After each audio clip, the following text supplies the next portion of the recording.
Kullamaa on kompleksne asula, kus on olemas oma lasteaed, keskkool, kaasaegselt renoveeritud valla- ja kultuurimaja, kunstigalerii, 1886. aastast pärit apteek, vana raamatukogu, sidejaoskond ja kauplus.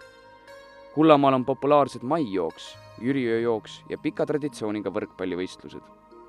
Kultuurimajas tegutsevad segakoor, rahvatantsurühm. Siin on vibulaskerada ja koerte hotell Pension Pointu, mida laiendatakse uute teenustega. Loodushuvilistele on avatud Marimetsa matkarada.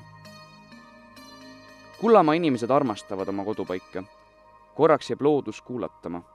Säravad trompetihelid tõusevad kõrgele puude latvu. Need kostuvad veelgi kaugemale, üles Rohumäe tippu, sinna, kuhu on maetud kullast orel. Seda orelit ei ole keegi mänginud ega näinudki. Küll on teda siia otsima tuldud. Esmakordselt mainitakse Kullamaad ürikutes 1236. aastal. Koluvere lossi ja mõisa rajas vasalli perekond Lode. Lossi praegune kuju pärineb 16. sajandist piiskop Reinholdi valitsemisajast. Lossis on olnud mitmeid riigi hooldekandeasutused. Praegu on loss eravalduses.